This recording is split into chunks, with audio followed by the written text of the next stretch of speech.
Hello learners, in this lecture we will see what are the different components of the airport and we'll try to understand them.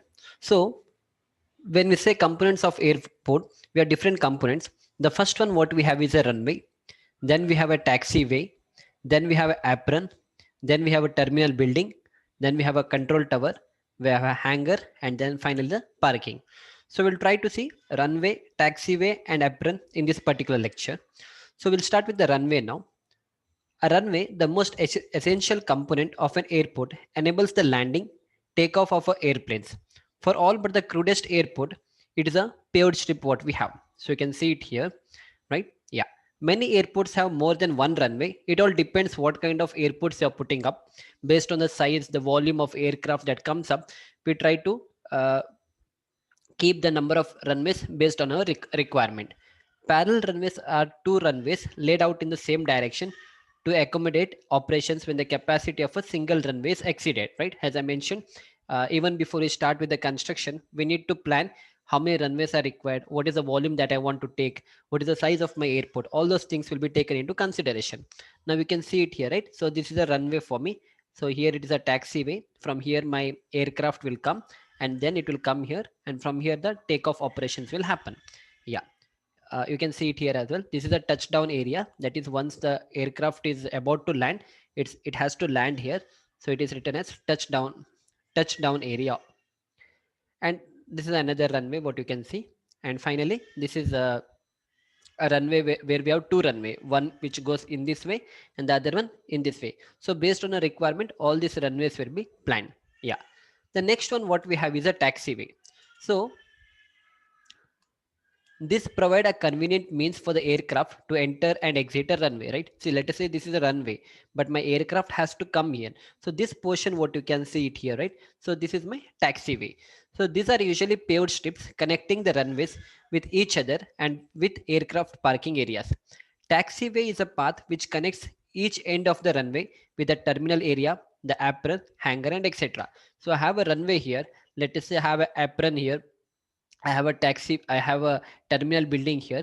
So if I want to go there, this is the only way I can go. With the help of a taxiway, I can go to all this place. That is why a taxiway is a path which connects each end of the runway with terminal area, the apron and hangar. These are laid with asphalt or with concrete like runways. You can see it here as well, right? Yeah. So in modern airport, taxiways are laid at an angle of 30 degrees to the runway so that the aircraft can use it to change from one runway to other easily, right? You can see it here also. It has been put in an angle, right? So once the aircraft comes, it will take a turn in this way and then it will take the taxiway. The turning radius at taxiway and runway meet should be more than 1.5 times the width of the taxiway. Whatever is the width of your taxiway, 1.5 times the width of the taxiway, my turning radius has to be there. So all this comes under the geometric design criteria, how much should be the radius and all. As of now, we are just trying to understand what is taxiway, and we'll try to see one more image for this. Yeah, so you can see it's a taxiway. Here we have a runway, but if I want to go to the runway, first I have to come through taxiway, then the aircraft will come, and from here the takeoff will happen, right? Yeah, so you can see it here as well. So this portion what we have, no, this is a taxiway.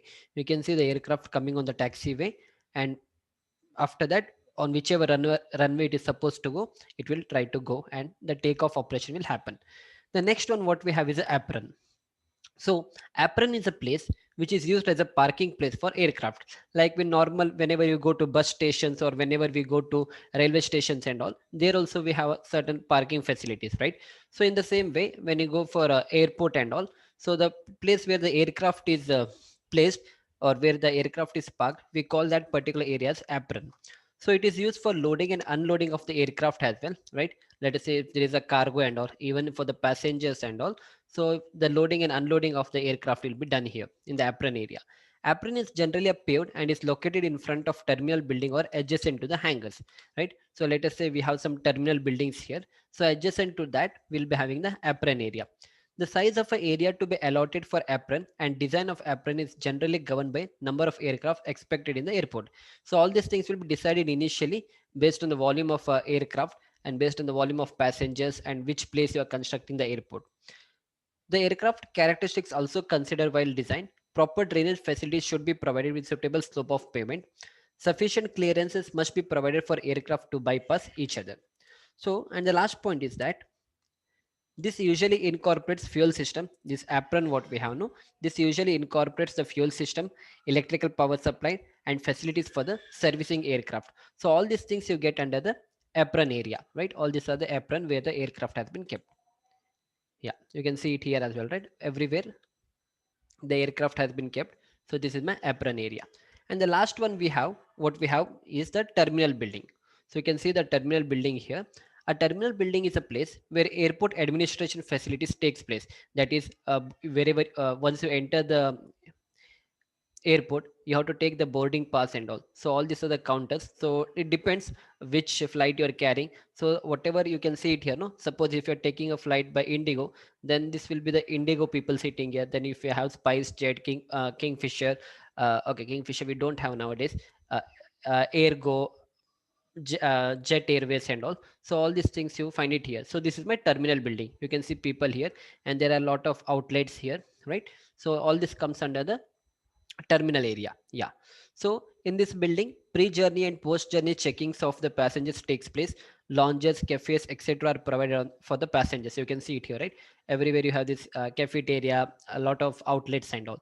Passengers can directly enter the plane from terminal buildings through sky bridge, walkways, etc. Similarly, the passengers from one plane also directly enter into the terminal building. This is usually incorporated in the airport to provide a transition for passengers and crew from ground to air and from air to ground and the vice versa. So it houses the waiting room for passengers and facilities for baggage and cargo handling. So everything comes under this only. Yeah, right. You can see it here also. People are, this is a very big airport what we have. You have the elevators and there are a lot of outlets here, right? So yeah, so it houses the waiting room for the passengers and facilities for baggage and cargo handling. It generally contains airline ticket counters and offices that we have seen. The airline ticket counters. You can see these are the airline ticket counters, and yeah. So this is that terminal building. So once you are deboarding the bus, so this is a terminal building here, and from here you will go inside, and if you go inside, this is how it looks from the inside. This is my terminal building, and if you're coming out, so here we'll be having a runway and all, and once you deboard the bus, and from there if you go, this is my terminal building. Yeah, so I hope you got an idea about the different components of the airport. In the next lecture we'll try to take the other three components and we'll try to understand them. So we'll see you back in the next lecture.